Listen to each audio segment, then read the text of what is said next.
है। मैया तुझसे मिलने का सत्संग ही बहाना है।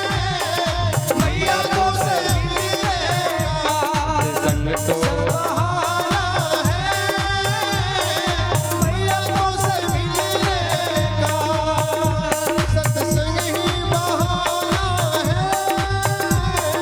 मैया तुझसे मिलने का बहाना है। दुनिया वाले क्या जाने मेरा रिश्ता पुराना है। दुनिया वाले क्या जाने मेरा रिश्ता पुराना है। बोलिए भक्तवत्सल भगवान की जय हो। ढूंढो, ढूंढने से भगवान मिलेंगे। आरा में ढूंढे हैं, मिले कहाँ? खुटहा। और बास कहाँ कर रहे हैं? आपके ग्राम में। तो ढूंढने का प्रयास करो माई बाप, ढूंढो।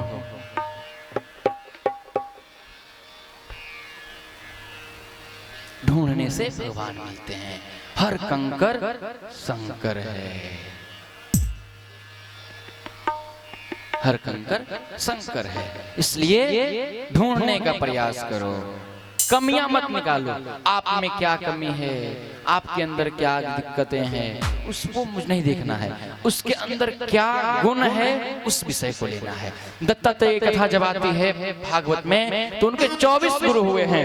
24 गुरु में एक मकरी, जो मकरी घर में जाल लगाता है, वो भी एक गुरु है। सांप, उनको भी एक गुरु बनाए हैं। पक्षी, उनको भी एक गुरु बनाए हैं। गदहा तक गुरु बनाए हैं। किसको गुरु बनाए? गधे को भी गुरु बनाए हैं। तो अब आपके मन में आएगा महाराज जी पागल थे क्या? पागल नहीं थे, बुद्धिमान थे।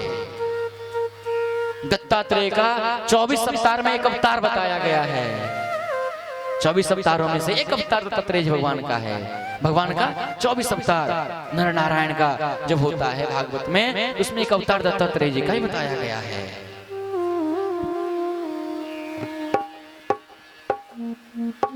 सावरणि सूर्यतनयो यो मनु कथ्यतिष्ठमः निशामयतुत्पत्तिं विस्तराद् मम। पूजन की विधि बताया मैं आपको, मैं कल पूछूंगा।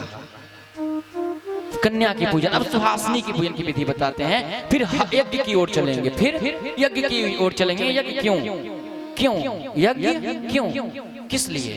इस विषय में फिर आगे बढ़ेंगे। तो सुहासिनी का पूजन का विशेष चर्चा बताया गया है। सुहासिनी का पूजन करना चाहिए, सुहासिनी पूजन करना चाहिए। हाँ, कन्या का पूजन के साथ 9 सुहासिनी का भी पूजन होनी चाहिए। सुहागिन स्त्री का भी पूजन करना चाहिए। जगदम्बिका के रूप में सुहासिनी का पूजन। वो भी जगदम्बा का पूजन करने से पहले वहां भैरव का पूजन करना चाहिए। आप वैष्णो देवी गए होंगे तो वैष्णो देवी के ऊपर पहाड़ पे काल भैरव हैं, भैरव। अब उनका दर्शन नहीं करेंगे तो वैष्णो देवी दर्शन करने का कोई फल नहीं मिलने वाला है। आप बनारस गए हैं, काशी गए हैं, तो काशी जब गए हैं तो काशी ही मूल है, काशी ही मूल है। लेकिन जयचंद का जब सरकार आया तो सभी का नाम बदल दिया गया। जयचंद जब मुगलों से मिल गया था तब देश का नाम बदला गया। जब काशी जाएंगे तो काशी में जब तक कोतवाल का दर्शन नहीं करेंगे, काशी के कोतवाल कौन है? आपके गांव के एक डिहवार होंगे जो आपके ग्राम की रक्षा करते होंगे। आपके ग्राम में एक कुल देवता होंगे जो आपके कुल की रक्षा करते होंगे।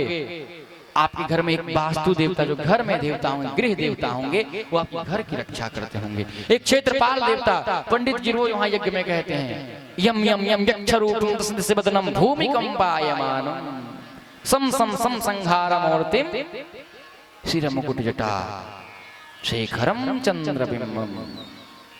क्षेत्रपाल का पूजन करते हैं कि हमारे ग्राम का रक्षा करें, हमारे क्षेत्र का रक्षा करें। आचार्य जी रोज मंत्र बोलते हैं। आचार्य जी इतने शुद्ध, इतने गजब की पूजा करा रहे हैं महाराज। अद्भुत स्वर के साथ जब पूजा हो रहा है तो मंत्र मुग्ध हो जा रहा है, मन प्रसन्न हो जा रहा है।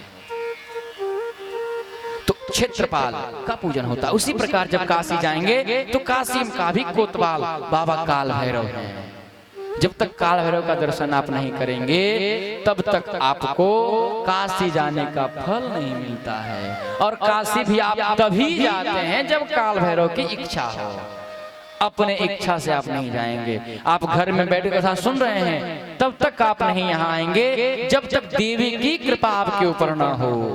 आप परम सौभाग्यशाली हैं जो देवी की कथा आप इस पंडाल में बैठकर श्रवण कर रहे हैं। ये देवी बहुत बड़ी कृपा है देवी की। बिना कृपा, बिना हरि कृपा का नहीं हो सकता है। बिना गुरु कृपा का ये सत्संग नहीं मिल सकता है। बिना हरि कृपा का सत्संग नहीं मिल सकता है।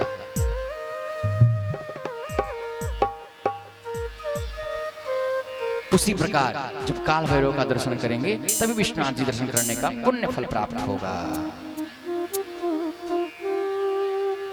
आगे यज्ञ के विषय में बता रहे हैं, इसीलिए सुहासिनी पूजन का वर्णन किया गया कि इसमें सुहासिनी का पूजन करना चाहिए और काल भैरव का भी पूजन करना चाहिए। आगे यज्ञ के विषय में बता रहे हैं, सूत जी कह रहे हैं, हे ऋषि यज्ञ क्या है, यज्ञ क्यों करना चाहिए? देवी का जब पूजन हो तो यज्ञ होना चाहिए, आहुति होनी चाहिए।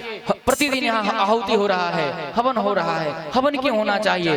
देवी भागवत कह रहा है, यज्ञेषु देवी यदि नामनते वदन्ते स्वाहेति वेद विदिशो हवके कृतोपि न प्राप्नुवन्ति सततं मखभागधेयम् देवास्त्वमेवं विदुधे ददासि। यदि यज्ञ में वैदिक ब्राह्मण हवन कर रहे हैं, हवन कार्य करते समय आप आपसे स्वाहाकार कहवाते हैं।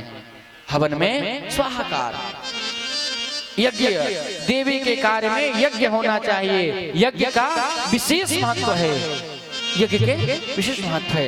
देवी का हवन होना चाहिए, स्वाहाकार। यज्ञेषु देवी यदि नाम नित्य वदन्ति न तबे वदन्ति। स्वाहाकार, स्वाहेति वेद विदिशो हवने कृतोपि। स्वाहा बोलकर ही हवन देना चाहिए, स्वाहा बोलते हुए भी हवन करें। ओम महालक्ष्मी स्वाहा, ओम महाकाली स्वाहा, ओम महाजगदम्बिकाय स्वाहा।